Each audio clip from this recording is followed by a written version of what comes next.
cerca está,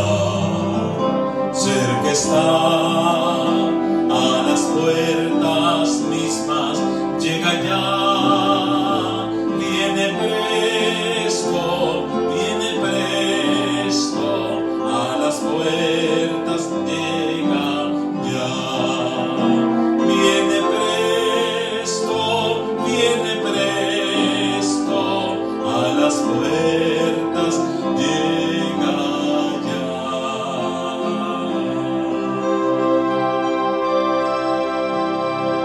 La venida de Cristo será el suceso extraordinario más importante que el hombre haya presenciado jamás.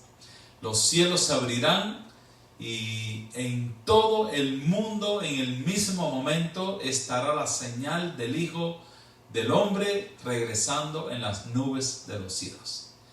Debemos estar preparándonos y desechando, rechazando las cosas malas y pervertidas de este mundo y escogiendo una vida santa, porque Dios es santo, justo y bueno.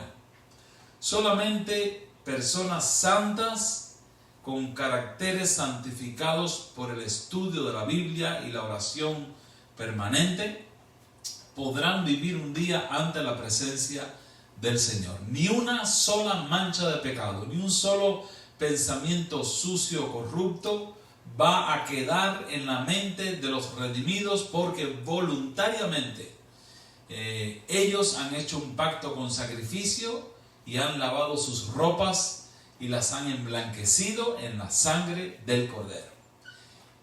A veces hemos visto en diferentes proyectos que tiene el hombre en la tierra, ha de pasar por un proceso de estudio de ciertos documentos y después a exámenes rigurosos. Describen la calidad de las personas que van a ocupar esa plaza, ese nuevo proyecto, porque la gente tiene que prepararse, tienen que estudiar y tienen que someterse a exámenes muy importantes y estrictos para poder aplicar a esas posiciones. Imagínense usted cómo será aplicar a la salvación eterna, aplicar a vivir con Cristo en la ciudad santa, poder ver su rostro cara a cara y poder tocar sus manos, tener la compañía del Señor, ver a los ángeles, ver a los santos que por muchas generaciones aceptaron el Evangelio y también fueron salvados. No será cosa de poca monta. Creo que cada persona debe tomarse en serio, establecer una comunión con Dios, lo que le llamamos una comunión salvadora. Mediante el estudio de la Biblia vamos conociendo a Dios, descubriendo su carácter, descubriendo su grandeza, su santidad, descubriendo los requerimientos divinos, hasta dónde Dios tiene expectativas con nosotros. Y al tener esta comunión salvadora con el Señor, nos mantenemos salvados cada día. Dijo Cristo en algún momento: el que quiera seguirme, niéguese a sí mismo, tome su cruz cada día y sígame. O sea, es un sacrificio del yo que a medida que practicamos y ejercitamos la fe, el pecado nos comienza a ser odioso, insoportable, desagradable. Vemos los perjurios, los fallos, los fracasos del pecado en nuestras vidas y queremos tener vidas victoriosas, vidas santas, en armonía con la voluntad de Dios. Creo que es un deber de cada creyente acercarse a Dios lo más posible. A veces pasan cosas en la calle, a veces hay sucesos públicos y uno corre y trata de acercarse lo más posible para ver, solo por curiosidad.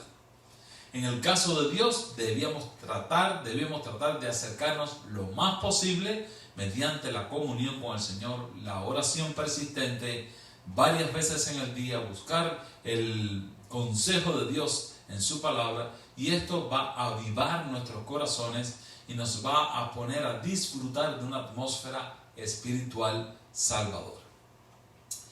Estoy saludando a todas las personas que se están uniendo en este espacio de las 9 de la noche cada día de martes a viernes estamos estudiando la Biblia, descubriendo las profecías, estudiando con más profundidad algunos textos bíblicos, con tal de que nuestra fe se fortalezca, se aumente y nos sea grato pertenecer al pueblo de Dios y dar testimonio por Cristo. Estoy saludando a aquellas personas también que en diferentes lugares se están conectando con este programa, aunque no están aquí en nuestro país, pero que han gustado la palabra de Dios por medio de este espacio. Saludando a la iglesia, Arca de Gracia, y todos aquellos hermanos que de buena fe se unen para estudiar la Biblia con nosotros. Que Dios me los bendiga mucho. Soy el pastor Joel Díaz de la Paz y estoy siempre intentando aportar un granito más de arena a nuestra fe y a nuestro crecimiento espiritual. Creo que vivimos en un momento donde hay mucha palabrería, mucha falsedad y mucha doctrina falsa llenando los púlpitos, las iglesias y los oídos de las personas. Y como siempre voy a estar enfatizando el texto bíblico, creo que este proyecto puede ser de mucha ayuda, no importa la iglesia a la que pertenezcas o a la que crees que perteneces, porque realmente pertenecemos a un cuerpo que la cabeza es Cristo o debe ser Cristo, no el pastor, no la iglesia. Así que vamos a tratar de desintoxicarnos un poco de nuestras creencias o más bien nuestras tradiciones para darle entrada al agua limpia, al agua pura de la palabra de Dios. Así que en este momento vamos a orar para leer algunos versículos del capítulo 24. Es un capítulo bien largo, con muchas señales, con muchas enseñanzas de Cristo. Es un capítulo que todo lo que está escrito aquí fueron palabras que Cristo expresó en aquella reunión privada con sus apóstoles, con sus discípulos. Tiene exactamente 51 versículos. Hoy vamos a estudiar desde el versículo 32 hasta el versículo 36. Vamos a ese tópico hoy. Así que vamos a orar. Bendito Padre que estás en los cielos, alabamos tu nombre y reconocemos tu grandeza y tu poder en toda la tierra. Nosotros nos llamamos hijos tuyos, pero a veces el nombre queda mal porque nuestras vidas van en contra, asimétricamente a lo que debíamos ser, movidos por el Espíritu Santo. Pero retomando la idea y con el deseo de agradarte y de llegar a ser hombres y mujeres piadosos, temerosos de Dios y conocedores de tu palabra, venimos nuevamente delante de ti pidiendo perdón por nuestros pecados y nuestras rebeliones y rogándote que envíes tu Espíritu Santo para entender la Biblia, reconocer el texto sagrado y que esto sirva para lavar nuestras conciencias, nuestras vidas y aparecer delante de ti limpios, no por nuestras obras buenas, sino por la sangre preciosa de Jesucristo. Estamos orando por Dianita Pérez, estamos orando por Eric García y estamos orando por todas aquellas personas que están enfermos, sufriendo la pandemia y los que están desconsolados porque seres muy amados y queridos han muerto en estos días y hay tristeza y hay luto en muchas casas. Oramos por tu consolación y tu misericordia, Señor.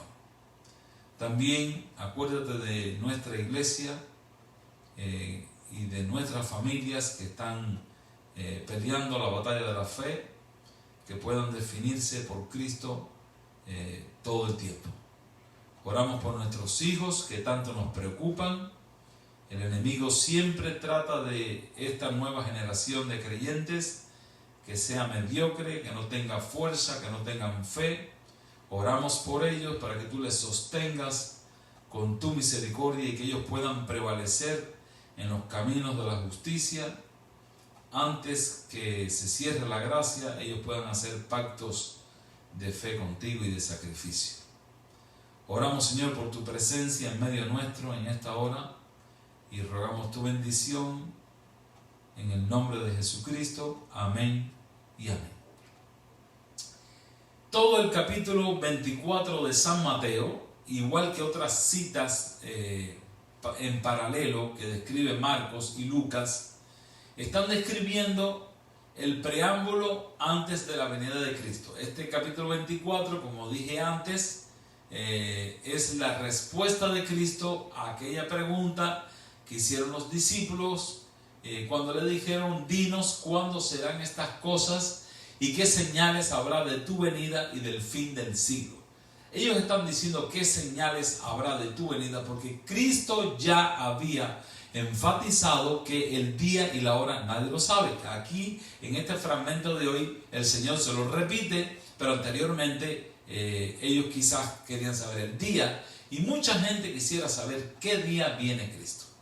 Creo que si algún tramposo o mentiroso o manipulador de esos que aparecen por ahí se para en un lugar a decir un discurso sobre el día y la hora en que viene Cristo, aún así miles y millones de personas lo van a escuchar y lo van a atender con mucho cuidado hasta que llegue el día y Cristo no venga ese día. Y yo estoy completamente seguro que el Señor va a venir un día que nadie ha dicho, que nadie ha mencionado, porque Él es Dios y Él dijo: el día y la hora nadie lo sabe, y si nadie lo sabe, nadie lo sabe. En cambio sí ofreció señales que en algún momento de la historia han sucedido, pero hoy día estas señales están sucediendo en todas las partes o en muchas partes del mundo, y a medida que nos acerquemos a la venida del Señor, las señales de San Mateo 24, sobre todo del versículo 27 hasta el 51, o del 37, haciendo más enfático al 51, estas señales se van a multiplicar en muchas partes del mundo. A nadie le quedará dudas de que el Señor está al venir. Es más, la gente que tiene un mínimo de creencia en Dios van a gritar de desesperación: Señor, por favor, si vas a venir, ven ahora, porque el mundo estará en un estado crítico y va a ser un tiempo de angustia, dice la Biblia, cual nunca fue desde que hubo gente sobre la tierra. Así que ha pasado la gran tribulación, que terminó en el año 1798 con la Revolución Francesa. Terminó aquellos 1260 años de tribulación, de persecución, primero judía, después romana papal, y murieron miles y millones de creyentes a lo largo de la historia. En esos 1260 años es la época de la gran tribulación. Después han sucedido todo tipo de guerras y de desastres, y ha habido mucha cautividad, muchos asesinatos, muchas guerras, mucho sufrimiento humano, y cada vez estas señales van aumentando hasta que nos encontremos con el regreso de Cristo. Cuando termina la gran tribulación, vienen periodos alternativos en diferentes épocas de la historia, donde el creyente ha tenido que sostenerse por su fe y han sido perseguidos también y martirizados a lo largo de la historia. Ahora estamos frente a una recta final que sugiere el capítulo 24 de San Mateo, y nos vamos a referir al versículo 32, cuando Cristo dijo: de la higuera aprended la parábola. Qué interesante. De la higuera aprendan esta parábola, esta enseñanza, esta aplicación, esta ilustración. Cuando ya su rama está tierna y brotan las hojas, sabéis que el verano está cerca. Está usando un elemento parabólico porque la higuera era una planta muy común en tiempos de Cristo, allí en Jerusalén, en esta zona del mar Mediterráneo. Era una planta que todo el mundo veía y la gente le gustaba el higo, se hacían muchos platos con el higo. O sea, era una planta común, era como decir para Cuba la caña de azúcar, o para otros países, aquí en la Florida, las palmas. O sea, eran cosas que la gente estaba habituados a ver. Y dice: aprendan de la higuera la parábola. La higuera se seca en el invierno, pero de pronto tiene unos brotes, unos retoñitos. Sepan que el verano está cerca. O sea, Cristo está enfatizando que el programa de su venida está preanunciado por señales, no por fechas. Así que aunque hayan personas dando fechas, Ustedes nunca crean ni una sola fecha, dígale a quien la diga, porque el programa de la venida de Cristo está preanunciado por señales. Por eso Cristo introduce este fragmento diciendo que noten cómo la higuera asoma unos retoñitos, porque ya viene el verano, así mismo va a ser. Versículo 33, así también vosotros cuando veáis todas estas cosas, conoced que está cerca y a las puertas. O sea, aquí usa un término, a las puertas es que ya se ve venir. ¿Qué falta? Que pase el umbral de la puerta. Cuando vean todas estas cosas. ¿Cuáles son todas estas cosas? Vamos a leer el versículo 27, que lo usamos ayer, y dice el versículo 27, porque como el relámpago que sale del oriente y se muestra hasta el occidente, así será también la venida del Hijo del Hombre. Versículo 29, e inmediatamente después de la tribulación de aquellos días, o sea, la Inquisición que terminó en el año 1798, el sol se oscurecerá y la luna no dará su resplandor. El sol se oscureció el 19 de mayo de 1780. La luna no dio su luz esa noche cuando debía estar en luna llena, la misma noche del 19 de mayo de 1798. Y las estrellas caerán del cielo y las potencias de los cielos serán conmovidas. Esto lo explicamos ayer. Eso sucedió el 13 de noviembre de 1833. Fue como una lluvia de meteoros gigante. Entonces aparecerá la señal del Hijo del Hombre en el cielo y lamentarán todas las naciones por él. O sea, está hablando de un suceso que sucedió en el año 1700 y el versículo siguiente dice, entonces aparecerá la señal del Hijo del Hombre. O sea, una fecha que vemos distante, 1798, y aparecerá la señal del Hijo del Hombre.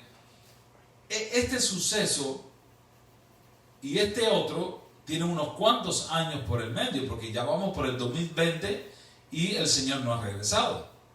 Quiere decir que para Dios 1000 años es como un día y un día como 1000 años. Todo este tiempo para el Señor es ya. O sea, este tiempo que ha pasado es un tiempo muy breve para el Señor.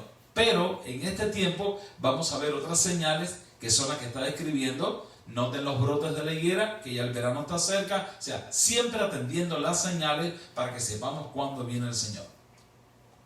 Dice el versículo 34, de cierto os digo que no pasará esta generación hasta que todo esto acontezca. No va a pasar la generación que vea guerras, rumores de guerras, hambres, pestilencias en diferentes lugares. O sea, se verá en todas partes del mundo. Por primera vez en la historia de la humanidad, una pandemia tiene connotación mundial. Está sucediendo en todas partes del mundo. Esto también puede ser definitivamente una señal, porque lo que está sucediendo con esta pandemia, no existe un país del mundo que esté completamente libre de esta amenaza. Todos los países, usted puede ver noticias de todas partes del mundo y todo el mundo tiene una máscara puesta y evitando el contagio. Quiere decir que a partir de ahora, que ha comenzado este desfile de señales globales, vamos a ver guerras en todas partes del mundo, vamos a ver terremotos en todas partes del mundo, vamos a ver inmoralidad y violencia en todas partes del mundo. Estábamos comentando ayer aquí en casa que desde que abrió el año 2020 ha sido una desgracia detrás de otra que ha conmocionado al mundo entero. O sea, estamos viviendo ahora la etapa del coronavirus, pero antes del coronavirus hemos visto varias cosas afectando al mundo entero emocionalmente, que ha traído preocupación a todas las personas. O sea que a partir de este momento lo que está pasando está sucediendo en todas partes del mundo, está afectando a la gente de todas partes de la tierra. Y eso nos debe poner sobre aviso, así como el Señor dijo, miren la higuera, que cuando comience a echar los brotes es que el verano está cerca. Cuando las cosas comiencen a suceder en esta generación, en todas partes del mundo, el Señor está a las puertas. ¿Cómo debe ser nuestra actitud? Indolente, despreocupado, no pensar en esto, no pararle tantas bolas al asunto de la pandemia. Voy a hacer mi vida de todas formas, tengo que ir a la playa, tengo planes, me voy de compras. No, hermano. Están pasando cosas en todas partes del mundo y son señales inequívocas del regreso de Jesús. Dice Cristo, no pasará. De cierto os digo que no pasará esta generación hasta que todo esto acontezca. No va a pasar esta generación. La generación que vea estas cosas ya de índole mundial, no va a pasar esta generación sin que todo esto acontezca. Dice el versículo 35, el cielo y la tierra pasarán, pero mis palabras no pasarán. Así que si hay un momento que debíamos estar muy atentos a las profecías, muy atentos a las señales que están pasando globalmente, que este es el punto importante en esta prédica de hoy. Estamos mirando, vamos a comenzar a ver señales globales. En todas partes del mundo van a estar sucediendo cosas. Vas a sentir un terremoto aquí, una guerra por allá, una inundación por acá, y así diferentes catástrofes y problemas que el mundo estará gritando de angustia por el regreso de Cristo a la tierra. La generación que vea todas estas cosas no va a pasar antes que todo esto acontezca. Dice el versículo 36, que va a ser nuestro último versículo de hoy. Es un énfasis que Cristo está poniendo porque todo el capítulo 24 ha sido una descripción de señales, un conteo de señales. Primeramente las mencionó y después está explicando en estos últimos versículos que estas señales se van a sentir en todas partes del mundo. No habrá un lugar tranquilo, seguro, donde no esté pasando nada. No existirá. Únicamente que te vayas al polo norte y no sea que se te derrita de pronto el piso porque los cascos polares se están derritiendo. O sea, todo el mundo va a estar afectado por los sucesos que anuncian la venida de Cristo. Dice el versículo 36, pero del día y la hora nadie sabe. Cristo, palabras de Cristo. En esta Biblia, las palabras de Cristo están en rojo. Puede ser que tú tengas una de esas Biblias. Y me complace leer esta letra en rojo en este versículo que dice, pero del día y la hora nadie sabe. Nadie sabe. Hace poco me sorprendió muchísimo un hombre, un predicador que siempre ha sido respetado por muchos creyentes, por sus profecías, por sus enseñanzas, por su mensaje, pero hace poco el pobrecito se atrevió a decir un día y una hora. Dice Cristo aquí, el día y la hora nadie sabe, ni aun los ángeles del cielo. Así que si alguien dice, yo soñé y un ángel me dijo que Cristo venía el 30 de diciembre del 2020, el ángel no sabe eso tampoco. Ni aun los ángeles del cielo, sino solo mi Padre. O sea, es un énfasis que Cristo pone después que Él describe y figura todas estas señales y todos estos prodigios que van a suceder para que el pueblo de Dios esté atento. Bueno, hay algunas personas que tienen un comportamiento tan rutinario como un animalito de carga. Se levantan, comen, duermen, trabajan, se levantan, trabajan, comen, duermen, se levanta otra vez, vuelve a trabajar, come, duerme. No piensan en Dios, no buscan al Señor, no leen la palabra. Están pasando las señales, están pasando las cosas y ellos no la están percibiendo. Pero los creyentes que estamos en sintonía con la palabra de Dios debemos estar atentos a las señales. No estar como alarmistas y asustados, pero sí debemos estar atentos a las señales y al movimiento mundial, porque estos son señales que indican el regreso de Cristo a la tierra. Y aquellas personas que están preparados para recibir a Cristo todos los días, el día que el Señor venga, dirán, este es nuestro Dios. Mira que le hemos esperado, ahora Él nos salvará. Hermanos, que Dios te bendiga mucho y ponga sabiduría en ti, que puedas transmitir estos mensajes a tus hijos, a tus nietos y prepararlos para el encuentro con nuestro Señor y Salvador Jesucristo. Vamos a orar. Bendito Padre, hemos escuchado tu palabra y estamos entusiasmados con las señales que ya estamos mirando de connotación mundial. Quiere decir que esta generación no va a pasar antes que todo esto acontezca. Señor, reclamamos tus promesas, tus bendiciones, tu protección y que aumentes nuestra fe para estar en guardia y listos para cuando tú regreses en las nubes de los cielos. Es posible que tengamos que sufrir persecución, molestias, aislamiento, pero quisiéramos pedirte desde ahora que por medio de tu Espíritu Santo nos des las fuerzas, la resistencia para aguardar un poquito más hasta que venga Cristo por su iglesia en las nubes de los cielos. Nos ponemos en tus manos, Señor, y presentamos nuestras vidas delante de ti en el nombre de Jesucristo. Amén y amén.